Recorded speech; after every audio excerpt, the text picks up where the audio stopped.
SSB actually क्या चीज़ होती है और इसको किस तरीके से हम थोड़ा सा उसको समझ लेंगे, थोड़ा सा एक आइडिया आपको मिल जाएगा, तो you will come to no.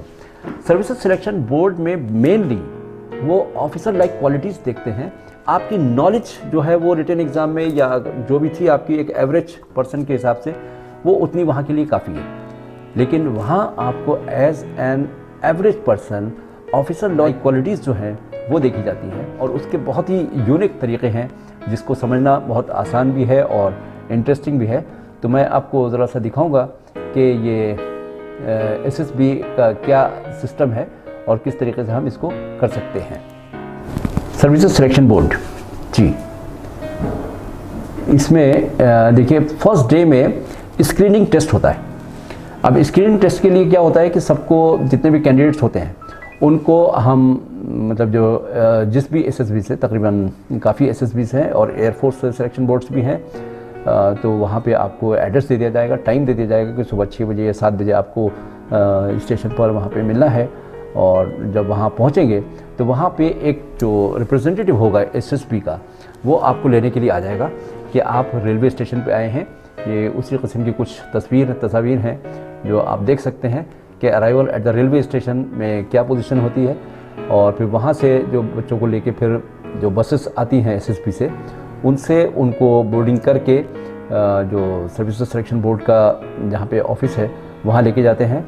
और बिफोर द स्क्रीनिंग टेस्ट जो है वहाँ पे उनकी रोल कॉल होती है कि जिन बच्चों को बुलाया था, जिन स्टूडेंट्स को बुलाया था वो सब आए हैं या नहीं। और फिर जब उनकी रोल कॉल कंप्लीट करने के बाद में ये जो एक छोटा सा शेड्यूल बताया है कि किस तरीके से 5 दिन का शेड्यूल है। इसमें फर्स्ट डे में स्क्रीनिंग टेस्ट में जो होता है इंटेलिजेंस टेस्ट होता है। इसमें वर्बल एंड नॉन वर्बल दोनों किस्म के टेस्ट इसमें होते हैं। और फिर पिक्चर परसेप्शन टेस्ट होता है जिसमें पिक्चर देख करके कुछ स्टोरी लिखना पड़ती है, कुछ उसको डिस्कस करना पड़ता है। और फिर उस स्क्रीनिंग टेस्ट का रिजल्ट जो है वो उसी दिन डिक्लेयर कर दिया जाता है।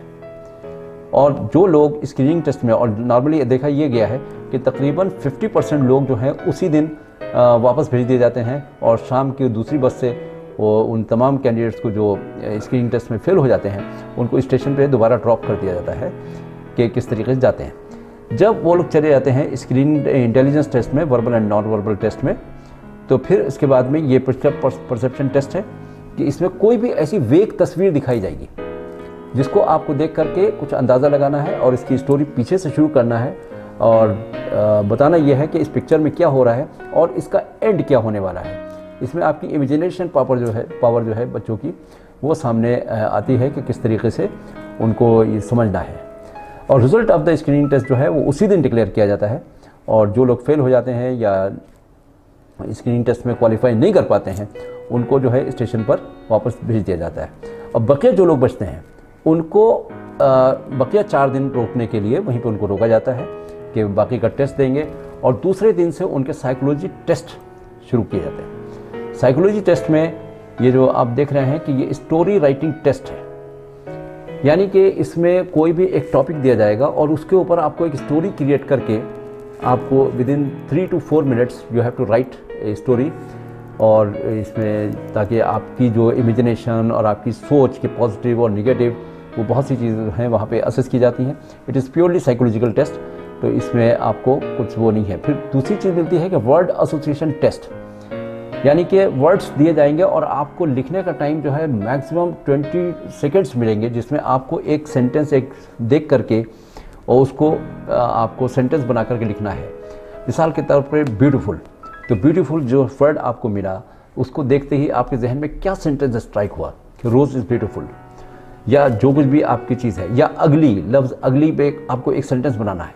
इस तरीके से तकरीबन 60 वर्ड्स आपको दिए जाते हैं और time is very short, one after another you have to write all the answers कि आपने क्या सेंटेंस बनाया है। सो दैट रिफ्लेक्ट्स कि आप किस तरीके से आप वर्ड एसोसिएशन टेस्ट करते हैं।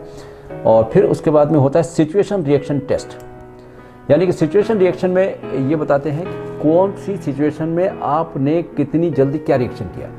और कोई डिफरेंट सिचुएशंस नहीं होती, बहुत नॉर्मल डे टू डे वाली जो आमतौर पे ज़िंदगी में आती है सिचुएशंस, उसमें नॉर्मल रिएक्शन इंसान का क्या हो सकता है और आपने क्या उसमें रिएक्शन किया, वो चीज़ वहाँ पे जो है वो चेक की जाती है कि आपका जो रिएक्शन है एक पर्टिकुलर सिचुएशन के लिए वो कितना नॉर्मल है।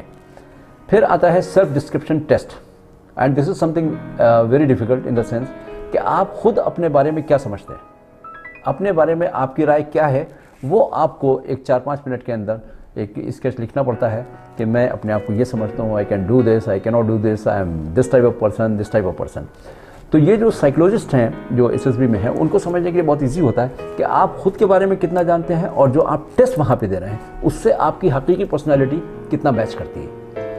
तो ये एक वेरी इंटरेस्टिंग टेस्ट है। फिर उसके बाद में तो होता है ग्रुप टेस्टिंग ऑफिसर्स टास्क, यानी कि इसमें जो है 3rd and 4th डे के अंदर जो है जो GTO रहते हैं उसका जो आपको ग्राउंड लेवल पर फिजिकल कुछ टास्क दिए जाते हैं और वहाँ पे वो आपकी एबिलिटी, आपकी मिंगलिंग अप, आपकी डिफरेंट क्वालिटीज़ जो हैं वो असेस करते हैं कि आप में ये सारी क्वालिटीज़ हैं कि नहीं। नॉलेज से ज़्यादा यहाँ पे आपकी एबिलिटी, क्वालिटीज़ जो है उसको वहाँ पे चेक किया जाता है। इसमें जैसे फर्स्ट डे के अंदर आपको बताया जाएगा ग्रुप डिस्कशन। ग्रुप डिस्कशन में कोई एक टॉपिक वो GTO जो है वो अनाउंस करेंगे एंड आपको एक टाइम दे दिया जाएगा कि you will be discussing this part for 5 minutes, within 5 minutes you have to discuss, and the group of 10 और 15 बॉयज़ जो है वो एक जगह पे रहेगा जैसा कि आप पिक्चर में देख रहे हैं। और उसमें जैसे मिसाल के तौर पे कि at the time of your marriage what will you select, beauty, money और करियर। तो इसमें आपको जो है बहुत तेज़ी के साथ में डिसीजन लेना है और अपने ग्रुप को मतलब ये कि डिस्कस करना है ये सारी चीज़ें। तो जो भी आपकी थॉट्स हैं उसमें वो ये देखते हैं कि ग्रुप आपसे कितना मुत्तफिक है, या आप बोल पा रहे हैं ग्रुप में या नहीं, या और कोई मतलब ये कि रिएक्शंस क्या है, आप खुद अपनी जगह बना पाने में कामयाब हैं या नहीं। तो बहुत सी चीज़ें जो हैं इसमें लीडरशिप क्वालिटीज़ के ताल्लुक से काफ़ी कुछ सामने आता है कि आप क्या क्या कर सके और क्या नहीं कर पाए। इसी तरीके से ये ग्रुप डिस्कशन दूसरा है, कहीं पे भी लिया जा सकता है। बैकग्राउंड में आप देख सकते हैं कि GTO जो हैं बैठे हुए हैं, हालांकि सिविल ड्रेस में है लेकिन ये सब यूनिफॉर्म पर्सनल हैं, और लेकिन यहाँ पे चूँकि टेस्टिंग हो रही है और तमाम लोगों के आप देख सकते हैं कि सबको चेस्ट नंबर्स दिए हुए हैं। वहाँ पे नाम से कोई किसी को एड्रेस नहीं करता, बल्कि जो चेस्ट नंबर आपके दिया हुआ है जैसे 20 है, 36 है, 29 है, तो उस चेस्ट नंबर से एक दूसरे को एड्रेस किया जाता है। और सब लोग मुख्तलिफ जगहों से आए हुए होते हैं, इसलिए पहचानना भी मुश्किल रहता है कि कौन किससे क्या बात कर रहा है। ओके, तो ये ग्रुप डिस्कशन की दूसरी तस्वीर है। इसी तरीके से ग्रुप प्लानिंग एक्सरसाइज, यानी कि कोई एक्सरसाइज, कोई प्रॉब्लम है जो आपके सामने रखी गई है, and as a group you are working as a team. Now you have to work out certain target जो आपको अचीव करना है, और वो ग्रुप के साथ में बैठ के आपको करना है कि how will you make a plan and how will you execute it, ताकि वो आपका जो प्लानिंग है, जो आपका हल है, वो पूरी तरीके से हासिल हो जाए। अब यहाँ पर भी वो लीडरशिप क्वालिटीज़ देखते हैं कि आपके आइडियाज़ कितने कंसर्निंग हैं, वेदर आपके जो टीम मेंबर हैं आपके साथ में आने वाले हैं या नहीं, वेदर आप लेके चल सकते हैं सबको, या अपने आप बहुत ही ज़िद्दी नेचर के हैं, ऑब्स्टिनेट हैं। तो इस तरीके की बातें जो हैं वो वहाँ पे इसमें नोट की जाती हैं कि ग्रुप प्लानिंग में क्या क्या हो सकता है। और ये मुख्तलिफ जो है तस्वीर जो है इस तरीके से बताया जाता है कि एक्सप्लेन किया जाता है कि ये प्रॉब्लम है और आपको ये टास्क इस तरीके से करना है, और यहाँ पे दुश्मन है या ख़तरात हैं उससे आप कैसे निकलेंगे, इस तरीके से। फिर ये ग्राउंड पे GTO टास्क होते हैं जहाँ पे छोटी छोटी सी ऑब्स्टिकल्स दी गई होती हैं और कुछ इंस्ट्रूमेंट देते हैं, जैसे 1 या 2 प्लैंक दे देते हैं, एक आध बॉम्बू टाइप रॉड होती है, और एक रोप होती है, रस्सी होती है जिसके साथ में मतलब साथ में लेके जाना, एक आध ड्रम होता है, और वो सब चीज़ें लेकर के आपको अपनी टीम के साथ में फ्रॉम वन ऑब्स्टिकल टू दूसरी ऑब्स्टिकल तक आपको जाना है, और जिसमें ज़मीन जो है वो आउट ऑफ बाउंड होती है, यानी कि ज़मीन को आप टच नहीं कर सकते। इसके अलावा आपको ये सारी चीज़ें दी जाती हैं, और जो प्लैंक्स होते हैं या जो रॉड या बल्ली वगैरह आपको दी जाती है वो इस तरीके से होती है कि वो एक जगह से अगर आप दूसरी जगह रखें तो वो कुछ ना कुछ शॉर्ट हो जाती है, यानी कि 1 फीट छोटी दे देंगे आप, और वहाँ पे आप अपना दिमाग इस्तेमाल करिए कि किस तरीके से उसको आगे लेके जाना है। तो ये इस तरीके से पूरी ब्रीफिंग की जाती है स्टूडेंट्स को कि क्या टास्क है और किस तरीके से उनको लेके जाना है और कैसे आगे बढ़ना है। और इसी में बहुत सी मुख्तलिफ़ किस्म के ग्रुप टास्क हैं। प्रोग्रेसिव ग्रुप टास्क में होता ये है कि शुरू में कुछ ऑब्स्टिकल्स जो हैं ईजी होती हैं, जो कि आहिस्ता आहिस्ता डिफ़िकल्ट होती चली जाती है, और वहाँ पे आपका जो है टेस्टिंग टाइम जो है वो बढ़ता चला जाता है।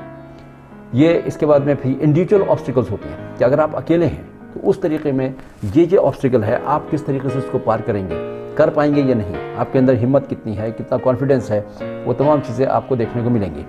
इसी तरीके से कमांड टास्क, यानी कि 4-5 या 10 लड़कों का एक ग्रुप बना दिया जाता है। You become a commander and you have to give the commands to them. वो अपना माइंड इस्तेमाल नहीं करते, बल्कि आप जैसा बोलेंगे वैसा करेंगे, और आपको वो काम करवा के उनसे लेना है। That is called command task. उसमें आपकी कमांडिंग एबिलिटी, यानी कि weather you can command the people or no, तो वो वहाँ पे चेक किया जाता है कि किस तरीके से आप इसको अपने काम को करवा सकते हैं एज ए कमांडर। फिर हाफ ग्रुप टास्क। अब उसी ग्रुप को जहाँ पे 10 लड़के थे तो उनको हाफ कर दिया जाता है कि 5-5 लोग अगर करने जाएंगे तो वो किस तरीके से इसको एग्जीक्यूट करेंगे। और क्योंकि कभी कभी ऐसा होता है कि अगर ज़्यादा लोग होते हैं तो उनको कमांड करना मुश्किल हो जाता है, और कम लोग होते हैं तो it becomes easy to coordinate, और आप आसानी से उसको आगे जा कर के ले जा सकते हैं। फिर ये GTO का एक्सप्लेनेशन है इस तरीके का, और ये इंडिविजुअल टास्क इसी तरीके से आपको डिफरेंट ऑब्स्टिकल्स हैं जो आपको अकेले करनी है और फिज़िकल फिटनेस के साथ में करनी है। तो ये जो है इस तरीके की जाने के बाद में फिर एक लेक्चरेट जो होता है। लेक्चरेट में क्या है कि आपके अंदर स्पीकिंग स्किल कितनी है। यहाँ पर भी तरीका बहुत इंटरेस्टिंग है कि आपको 4 टॉपिक्स दिए जाते हैं, 3 मिनट का टाइम देते हैं, यानी 3 मिनट आपको प्रिपरेशन करनी है, और उस 3 मिनट की प्रिपरेशन के बाद में आपको 3 मिनट अपने ग्रुप के सामने आकर के बोलना है कि आपने उसमें से जो भी 4 टॉपिक्स दिए गए थे उसमें जो भी आपने सिलेक्शन किया है वो टॉपिक अनाउंस करना है, और उसके ऊपर अपनी थॉट्स को ऑर्गेनाइज करके अच्छे से बोलना है। तो उसमें ये पता चलता है कि आपकी कम्युनिकेशन स्किल कैसी है, whether you can communicate well, you can convince the people or no. तो this is something very interesting. And then final group task आता है जिसमें बच्चे लोग जो हैं फाइनल एक ग्रुप को लेके चलते हैं, वहाँ पर भी वो देखा जाता है।